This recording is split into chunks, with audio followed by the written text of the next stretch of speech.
Hola, ¿qué tal? Soy Sebastián, bienvenidos a un nuevo video acá en nuestro canal de YouTube. En este nuevo video tenemos nuevamente este año 2021 a la consultora Sandra Martínez con nueva información, sobre todo que se dio bastante movimiento de temas migratorios esta semana, para que nos cuente todos los detalles e información de las nuevas noticias que están sonando sobre migración. Hola Sandra, ¿qué tal? Hola Sebastián, ¿qué tal? ¿Cómo te va? Pues sí, Ex ya iniciando, bueno, ya terminamos el primer mes prácticamente Tiempo 2021, vuela. súper rápido, con mucho trabajo, vamos bien, pero sí con muchísimos cambios que eso hace luego que, vaya, los procesos se demoren. Continuamente estamos viendo diferentes escenarios con cada uno de nuestros clientes, pero bueno, ahí vamos. Y pues bueno, agradecerles a todos que continúen buscando nuestros servicios y esperemos que este año sea mucho mejor para todos. Mi número de certificado es el R51 4938 y pueden verificar esta información en la página de ICCRC, que es el Consejo Regulador de Consultores de Inmigración en Canadá. Entonces, siempre por favor verifiquen que el consultor que ustedes prefieran, a quien ustedes busquen, esté activo. O sea, podemos tener el certificado, pero es bien importante que verifiquen que estemos activos en esa lista de ICCRC. Entonces, ahí me encuentran mis datos de contacto, mi número, mi nombre y todo lo que necesiten. Bueno, cuéntanos, está bastante de polémica la noticia anunciada por el gobierno el viernes, pues Sí. porque y pues todas las personas que ven nuestros videos que pues con el deseo de migrar hacia Canadá y pues ahora con esto pues genera como algo de incertidumbre de no saber exactamente cuáles son los detalles y pues de pronto tú que estás en el medio del tema de conexión con Inmigración Canadá puedes tener información de primera mano. Sí, claro. Y mira, siempre mi compromiso es informar tanto a mis clientes como a quien acude y pregunta en nuestra oficina a través de tu canal, siempre sin crear falsa expectativa y realmente para la gente que la gente se prepare pues con lo que necesita, ¿no? Entonces, en este momento, afortunado o desafortunadamente, todo depende ahora sí que del punto de vista que lo veas. El gobierno de Canadá ha anunciado nuevas medidas para personas que ingresan al país. Ahora sí que esto incluye a todos, residentes permanentes, ciudadanos canadienses, estudiantes internacionales, trabajadores temporales, acompañantes de estudiantes internacionales, familia directa, ya sea hijos, esposos, padres, abuelos de residentes canadienses o ciudadanos canadienses, para poder ingresar al país. Entonces, todas estas medidas pues han venido a impactar muchísimo a quienes ya tenían planes para viajar a Canadá, ¿no? Entonces, Sí. esta medida ha sido con el fin de evitar que se propaguen los contagios de coronavirus y sobre todo en realidad no puedo hablar con detalle o con una fuente precisa, pero de la nueva mutación del virus, qué sé yo. Entonces, ¿qué es lo que está haciendo Canadá? Pues está ahora sí que siendo más hermético en sus fronteras y poniendo filtros más estrictos para evitar o para la protección de su población, ¿no? Ujú. Y esto viene a raíz de que, como tú sabes, Sebastián, estamos en pleno invierno, todo mundo, pues obviamente que en estas fechas ya tiene sus planes de visitar playas, de ir al Caribe, Ujú, México, ujú. etcétera. Entonces, esto pues crea un alto riesgo para la población. Entonces, la respuesta del primer ministro ha sido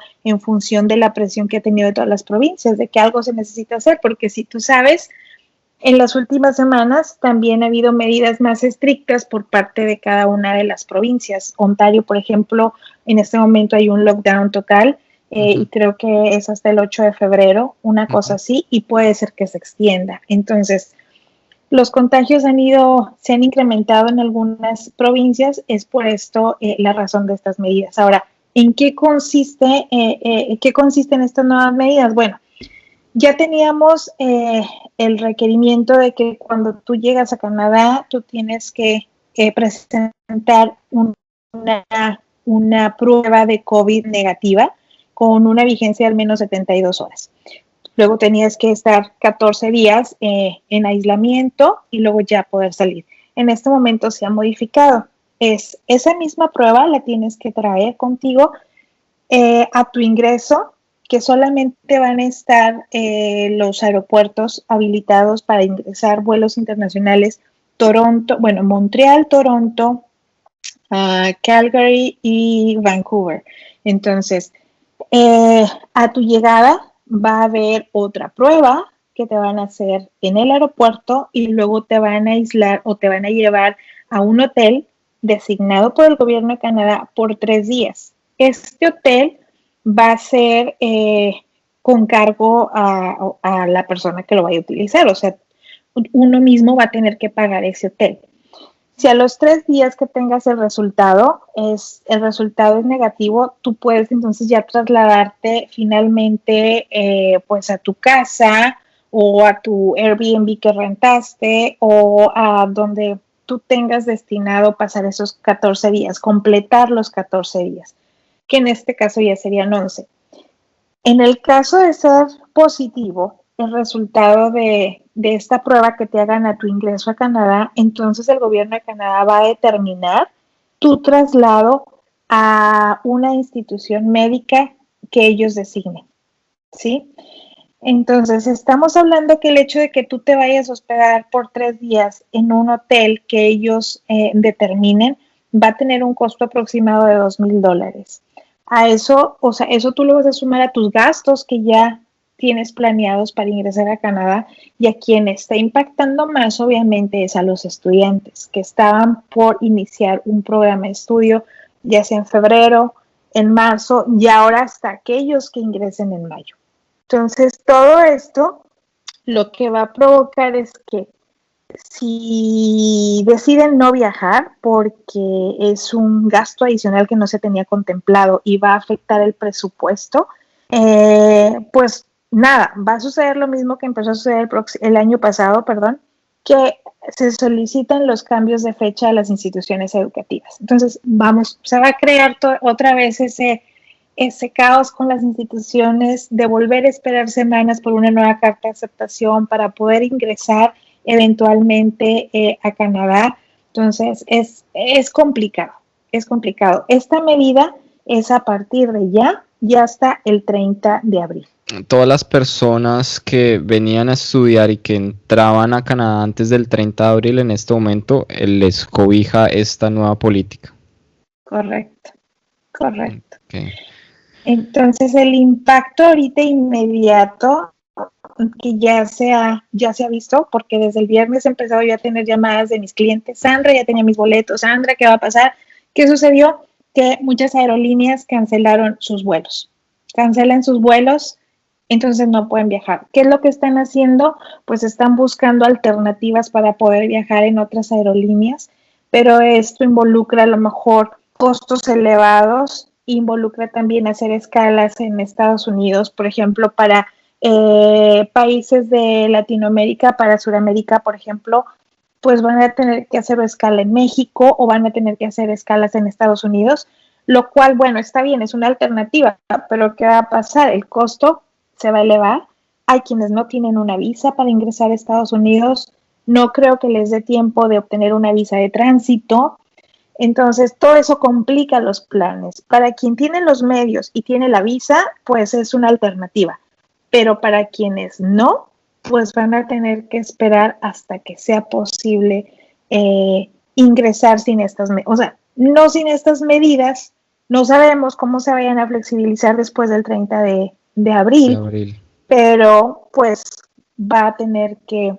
Y esto más que nada por la restricción de vuelo de las principales aerolíneas de canadienses, como son WestJet y Air Canada, ¿sí? Uh-huh. Sunwing, bueno, sabemos que esos son solamente destinos turísticos, más que otro tipo de vuelos. Sandra, pero no consideras que de cierta manera después no flexibilizar de pronto esos protocolos, o sea, sí o sí, pues obviamente esos 3 días y tomar una prueba acá, pues desde mi punto de vista, sí, tristemente por desestimular el gobierno, el tema de los que viajan como en el Spring Break, que son canadienses, pues pagaron los que venían como estudiantes, ¿no? Tristemente.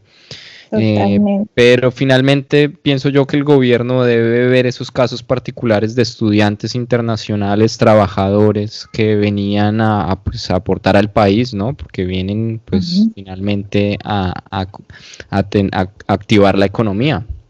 A mover la Tiene que economía. darle una flexibilidad en poderles extender sus visas, en poderles dar esos tiempos, ¿no?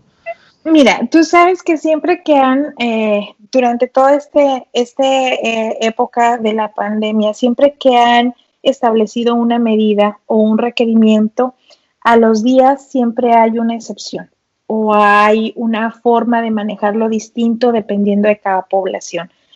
Por ejemplo, teníamos el requerimiento para que solo podían ingresar familiares directos de ciudadanos canadienses y residentes permanentes, ¿sí? ¿Qué pasó después de eso? Que luego otra de las excepciones fue que ahora también pueden ingresar los familiares directos de residentes temporales, entendiendo por residente temporal a quien tiene un permiso de estudio o tiene un permiso de trabajo temporal. Eso siempre y cuando se justifique el motivo del viaje. En muchos casos, por ejemplo, para quienes estudian, pues existe la necesidad de traer un familiar porque tienes hijos pequeños, con todas las restricciones de escuelas, por ejemplo, no están acudiendo a las escuelas en algunas provincias, en otras sí, necesitan apoyo porque pues están trabajando, están estudiando, entonces necesitan quien les ayude con los hijos, por ejemplo, entonces se traen a la mamá, a la hermana, a la abuelita, a alguien, ¿no? Que les apoye. Entonces, esa medida se estableció después de que se anunció la medida de que iba a estar restringido el ingreso. Para turistas ahorita tú sabes que no hay ingreso a menos de que tengas una justificación porque tienes a un familiar directo que es ciudadano canadiense, residente permanente, trabajador temporal o estudiante internacional, ¿sí? Entonces, ¿en qué consiste esta autorización de viaje? Bueno, hay un correo, te lo voy a pasar para que tú lo compartas. Hay un correo específico donde se debe enviar una petición explicando cuál es la razón por la que se quiere ingresar a Canadá, cómo se justifica el parentesco, y ahí pues incluyes actas de nacimiento, actas de matrimonio, según sea el caso, ¿no? También debes de demostrar el estatus legal de tu familiar en Canadá, y básicamente es eso. Entonces, acuérdense que todo documento que se envíe a inmigración, si está en español, pues tiene que ir acompañado de una traducción certificada. Entonces, son muy específicos en eso, se tardan 14 días en contestarte y para autorizarte esa entrada, ese viaje a Canadá. Sandra, bueno, y eso hablando ya en términos generales de lo estimado y esperado por el gobierno de Canadá en cuanto a inmigrantes nuevos para el 2021, que en cifras totales creo que son 400,000. Y creo que digamos que son 210,000 aproximadamente todo el tema de trabajadores profesionales y el tema me imagino, el tema de movilidad profesional, que es la gran mayoría que los que ven nuestros videos, pues que vienen por el tema de estudios y aplicar algún programa provincial o federal como trabajador calificado o skill o experiencia canadiense o esas nominaciones provinciales, pues como todas estas nuevas medidas me imagino que desestimulan y limitan esos tiempos que cumplir pues la cuota anual de migración Canadá, que ¿cómo hará Canadá para suplir eso? Mira, Cuando hablamos de la cuota que tiene Canadá para inmigración, aquí hay dos términos que luego confundimos, ¿sí? Ah, cuando hablamos de inmigración es cuando una persona va a obtener un estatus permanente, ¿sí? Entonces, todo ese número que esa cantidad, esa cifra que tú me estás comentando, son los números de visas que el gobierno de Canadá va a repartir entre todas sus provincias y entre sus programas federales, ¿sí? Para otorgar esas residencias permanentes a quienes a lo mejor ya están aquí o están fuera de Canadá y a través de un Express Entry o a través de una nominación provincial pueden lograr su residencia permanente. Esa cuota que ellos tienen la distribuyen entre todas sus provincias en función de cuál sea la necesidad socioeconómica de cada territorio. Luego, cada provincia va a asignar lo que le tocó, esa porción que le tocó, en sus diferentes programas de nominación provincial. Igualmente, el gobierno federal va a asignar una cuota específica para Express Entry, para inversionistas, para la cuestión de refugio, para la cuestión de visas humanitarias. ¿Sí me explico? Entonces, en muchos casos, muchos de esos candidatos ya están en Canadá, ¿sí? Otros tal vez están por llegar.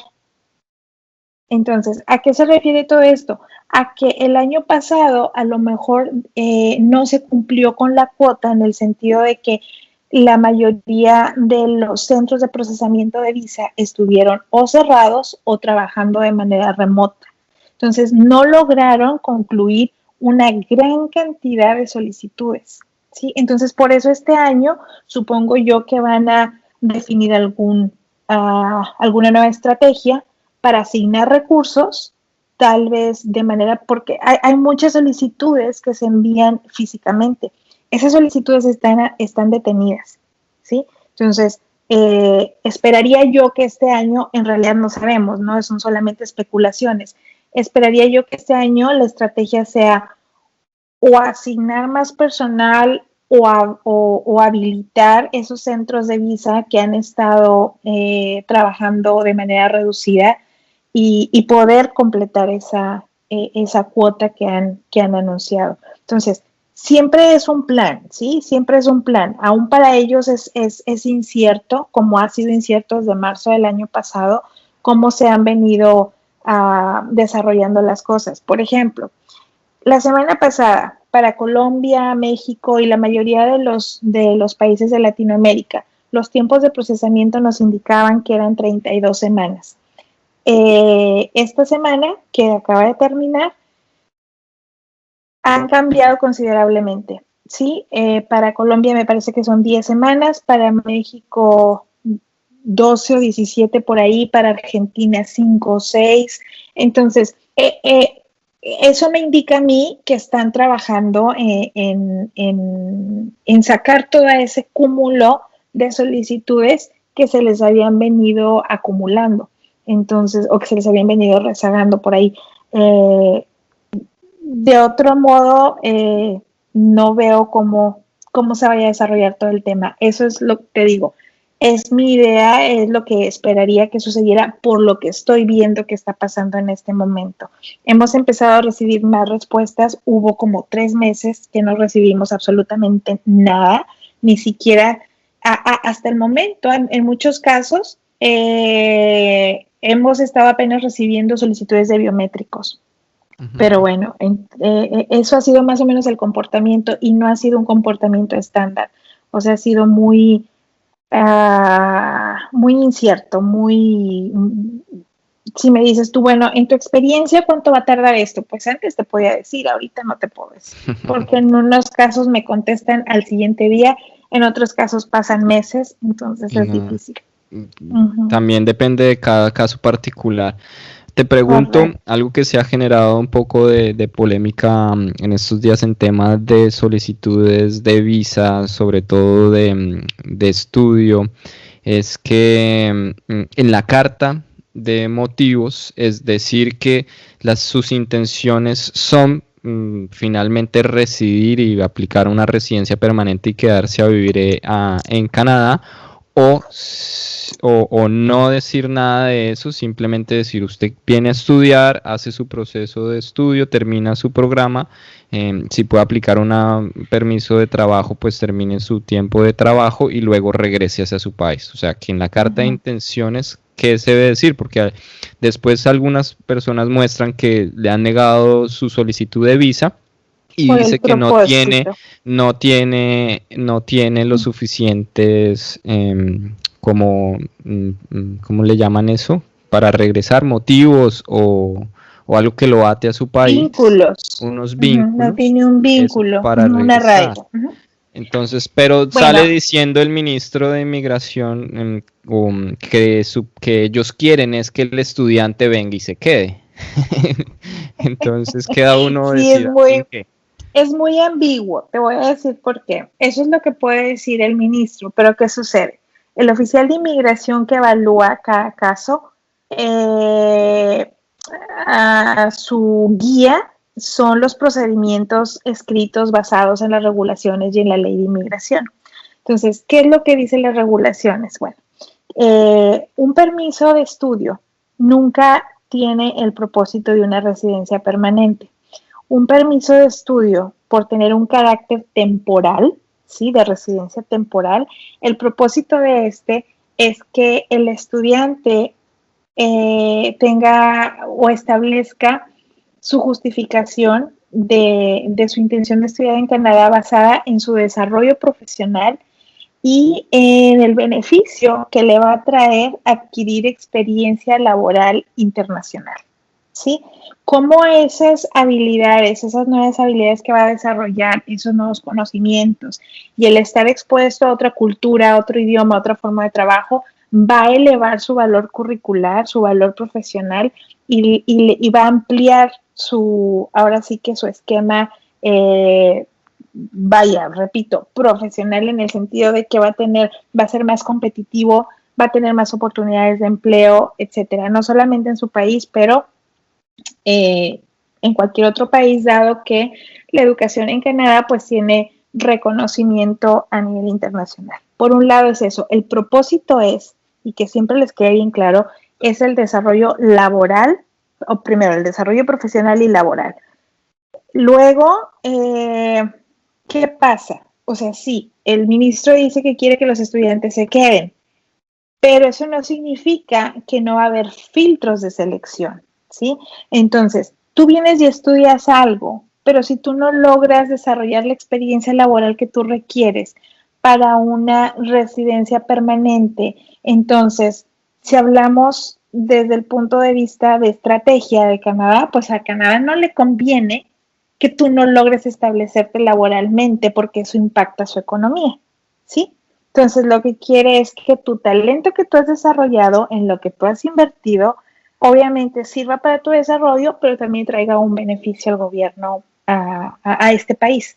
¿Sí? Entonces, un permiso de estudio no tiene el propósito de obtener una residencia permanente. Hay sus excepciones, y ahorita hablamos de eso. Pero en realidad lo que te va a llevar a una residencia permanente va a ser la experiencia laboral que tú desarrolles en Canadá y que tú logres asegurar un empleo. En la mayoría de los casos, y si estamos hablando de una nominación provincial, así es. Lo mismo si es a través de un Express Entry. Si tú logras al menos un año de experiencia laboral, concluyes un programa de estudio en Canadá, tienes un nivel de inglés avanzado, ¿qué otra cosa? Estás en una edad que todavía el sistema te otorga puntuación suficiente para alcanzar esos puntos que te van a hacer a ti candidato de una invitación del gobierno federal a la residencia permanente. Entonces, es como tú vas a calificar o vas a ser elegible para lograr una residencia permanente. ¿En qué caso sí un programa de estudio te da esa posibilidad de una residencia permanente? Bueno, cuando hablamos, por ejemplo, de ciertas categorías de nominación provincial, donde establece que si eres un estudiante internacional que se ha graduado en su territorio, puedes acceder de manera inmediata o una vez que lo concluyas a su sistema de nominación provincial. Estamos hablando, por ejemplo, de Ontario, cuando estudias una maestría, ¿sí? Pero ojo aquí, esa categoría en Ontario es tan demandada y tan competida que cuando se abre inmediatamente se cierra porque se satura. Son muchos los que quieren aplicar. British Columbia tiene ciertas maestrías y ciertos programas de estudio que ha identificado para ofrecer ese beneficio de la residencia permanente a través de su programa de nominación. ¿Okay? Saskatchewan, Manitoba, no recuerdo qué otra provincia, me parece que es alguna de las provincias del Atlántico, tiene también este programa para recién graduados, pero que tengan la intención de invertir en la provincia. Sin la necesidad tal vez de tener cierta experiencia laboral o una oferta de empleo, pero que tengan la intención de invertir en la provincia y establecerse, ¿sí? Ahora, me gustaría hablar del nuevo programa de New Brunswick, que ha generado tanta conmoción. Justo también. Te iba a preguntar de eso, sí. Pero no creo que tengamos tiempo y sería bueno para para otra ocasión. Acuérdense, no, o sea, siempre me dicen mis clientes o las personas con las que voy a tener una primer asesoría. Sandra, necesito que me ayudes a evaluar mi caso, mi perfil y encontrar la manera más fácil y rápida. Sebastián, tú sabes que no hay manera fácil de llegar a Canadá. No hay manera fácil de lograr una residencia permanente. Y lo he dicho en muchas ocasiones. A menos de que tú tengas un familiar en Canadá, tengas un nivel de inglés en el rango avanzado que determina Canadá, que es de 7.5 a 9, tengas una maestría, estés entre tus, no sé, 27, 35 años, entonces se hace fácil, ¿sí? Entonces, siempre depende, bueno, ¿cuáles son tus recursos? ¿Qué tienes? Y muy importante, el recurso económico cuando tú consideras venir a estudiar. Yo sé que hay un mínimo requerido por el gobierno de Canadá, pero siempre mi recomendación es agrégale un 30% más. Yo sé que no es fácil, pero eso va a incrementar la posibilidad la posibilidad de éxito de tu solicitud. Demostrando más recursos, pues ve el oficial que mira tu solicitud, pues bueno, no está tan en el borde ajustado y más ahora con el tema de pandemia, pues muchos costos adicionales, como vemos eso, pagar un hotel de $2,000 en presupuesto por los 3 días, más los cambios de vuelo, pues va a tener que tener un presupuesto más y eso lo tienen que ver. Pero bueno, dejemos el tema del New Brunswick, no lo estuve viendo así por encima, pero es que no lo entiendo, o sea, eso solo respóndeme sí o no, o sea, ¿es verdad que la provincia de New Brunswick le va a dar una visa con solo venir estudiando? O sea, ya entró como estudiante y a la siguiente semana ya le van a dar residencia permanente. Obvio no. Sí, no. Entonces no es así no. como lo muestra Hay la página, es que la página también es ambiguo, ¿no? Exacto, hay que leer, hay que saber interpretar, hay una preevaluación que la provincia hace, tú tienes que presentar una como expresión de interés o presolicitud, tú tienes que tener tu perfil de Express Entry activo, la provincia una vez que evalúa tu perfil determina si te extiende una invitación, o sea, no es como que a todo estudiante que llegó le va a dar una invitación para aplicar a su nominación. Va a haber un proceso de selección. Si tú pasas ese proceso de selección, entonces recibes esa invitación de la provincia para aplicar a su nominación provincial. No quiere decir que ya te aceptó. Te seleccionó como candidato, como participante. Presentas tu solicitud de nominación, se evalúa. Si esta es aprobada, entonces básicamente ese certificado de nominación que tú recibes es tu pase a la residencia permanente. Ya con eso inicias el proceso de residencia permanente. Okay. Y bueno, última pregunta ya para no extendernos más, Sandra. Me pareció, no sé si tú me dirás si estoy equivocado, que hicieron una modificación en el programa provincial de Saskatchewan. Ya ahora están exigiendo permiso, una oferta de empleo, o sigue siendo sin oferta de empleo, sin requisitos. Ok, ahí qué bueno que lo mencionas porque podemos aclarar ese punto también. No, la categoría de ocupaciones en demanda no ha sufrido cambios. Aquí lo único es que quiero que nos quede claro a todos es el hecho de que sí, alcanza 60 puntos, que es el mínimo requerido, pero eso no nos garantiza que vamos a recibir una invitación. Es muy, muy, muy similar el proceso al que te acabo de comentar, ¿sí? Es como una expresión de interés. Tiene los 60 puntos, perfecto. Se envía una expresión de interés. Si la provincia te selecciona, te envía una invitación, aplicas a la nominación, etcétera, etcétera, etcétera. 60 puntos, Sebastián, no nos da la certeza de que el perfil va a ser seleccionado. De hecho, 60 puntos tiene una probabilidad mínima, casi nula, de que el perfil sea aprobado. Esto a razón de que, ustedes pueden checar en la página de SIMP que hay un reporte de los sorteos o de las selecciones que se han hecho en los últimos meses o en los últimos 2 años, y ustedes ven que el rango de selección va entre 68 y 82 puntos. ¿Sí? No ha bajado de 68. No ha bajado. Entonces, ¿a quién favorece eso? Pues lo favorece a quien tiene un familiar en la provincia y que lo puede demostrar, a quien tiene una oferta de empleo, ¿sí? O sea, no que lo estén pidiendo. Si lo tienes, eso te puede incrementar tu puntuación. Puedes no tenerlo, puedes no tener la oferta de empleo, pero tienes a un familiar en la provincia, eso te da 20 puntos contra 60 que tuvieras, entonces ya, o sea, por tu propio perfil, más 20 de tu familiar, pues ya son 80 puntos, o sea, ya es más fácil, ¿sí? Entonces, una oferta de trabajo, dices, bueno, consigo una oferta de trabajo. No es la simple oferta.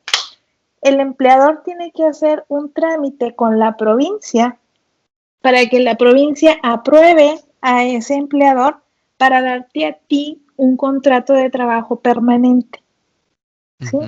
Entonces, no es solo la oferta de empleo que necesitas, sino la oferta de empleo y la aprobación que obtiene el empleador de la provincia para que tú puedas tener esa oferta de empleo. O sea, igual sigue activo si una persona, por ejemplo, tiene 68 puntos, no tiene oferta de empleo, pues podría tener el chance aún sin tener oferta de empleo, abrir su perfil en Saskatchewan y ver si de pronto en algún momento baja 68 la extracción, o va la persona aumentando su perfil a ver si logra un punto más o algunos puntos más o ver la opción de ir a estudiar a Saskatchewan también, ¿no? Y ahí ya aumentar sus puntajes, que por eso pienso yo que más del 90% de las personas que están viendo como futuro el llegar a Canadá es el camino de los estudios.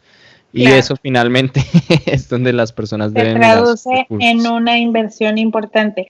Haciendo un ejercicio rapidito, te puedo decir, vamos a determinar una puntuación en la provincia de Saskatchewan con el nivel más alto. Educación, por ejemplo, una maestría te otorga 23 puntos. Experiencia laboral en los últimos 10 años, que puedas demostrar 10 años, esta experiencia tiene que estar relacionada al NOC con el que tú vas a aplicar. ¿Sí? Si eres ingeniero en sistemas, son 10 años como ingeniero en sistemas. Entonces, si son los 10 años, son 15 puntos. Habilidad en el idioma, vamos a suponer que tienes un CLB 8 que es 6.5 en todas las bandas, excepto listening, que es 7.5, eso te da 20 puntos. Vamos a suponer que tienes un nivel intermedio de francés, un CLB 6 que te da 6 puntos. Edad, estás en el rango de los 35, los 22 o 34, y eso te da 12 puntos. Y hasta ahí.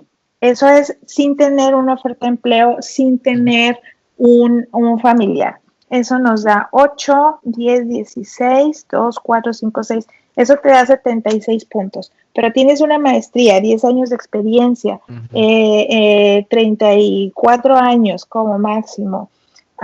Tienes francés y, ¿qué más dije?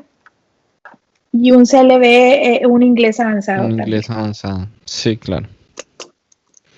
Entonces, como conclusión, Sandra, para las personas que tienen el deseo de llegar a Canadá, como yo siempre lo he dicho, es primero el idioma básico. Segundo, recursos financieros, muy buenos recursos financieros, y de ahí para allá, pues su profesión, su experiencia laboral, su edad, y bueno, todos esos son como las variables. Y sobre todo, que no olviden su objetivo, que es emigrar a Canadá, para que no se enfoquen solamente en las provincias ideales que todo el mundo quiere ir, que es Ontario y British Columbia. Si tienen los recursos para hacerlo económicamente hablando, excelente. Pero si no, que no se olviden que hay otras provincias, a lo mejor con un costo de vida no tan elevado, con programas de estudio no tan elevados, donde también van a tener esa oportunidad de lograr su residencia permanente, eventualmente. Y que entiendan que una residencia permanente es rápido, puede ser en 6 meses, si tú cumples todos los requisitos y la puntuación de un Express Entry, pero por lo general esos son pocos. Y un proyecto de residencia permanente, en el mejor de los casos, son 3 años. Para un estudiante puede llegar a ser hasta 5 o 6 años. Ok. Y Sandra, ¿y esos programas provinciales que le dan la residencia van a atar a la persona por un tiempo? O sea, ¿hay algo estipulado ahí escrito? No hay nada escrito. Okay. No hay nada escrito. Esta es una cuestión de ética, es una cuestión de compromiso con la provincia que te otorga la residencia permanente, ¿no? En ningún lugar te van a decir que si te vas a Canadá, pues, o si te vas de esa provincia, perdón, o si te mudas a otra provincia. Pero luego hay otros temas que luego, si quieres, andamos en el tema. Mi recomendación es: te nominó Manitoba, quédate en Manitoba por lo menos hasta que puedas lograr tu ciudadanía. Ya después, múdate donde quieras. Vale. Listo, ¿sí? Sandra, muchísimas gracias entonces por toda esta gran información que tuvimos. Se alargó un poco el video, pero es una información muy precisa, muy concisa y de primera mano por un consultor autorizado de migración con la experiencia y la dedicación de Sandra Martínez. Muchísimas gracias a todos, nos estamos viendo. Adiós. Gracias, Sandra. Un saludo. Adiós. Bye.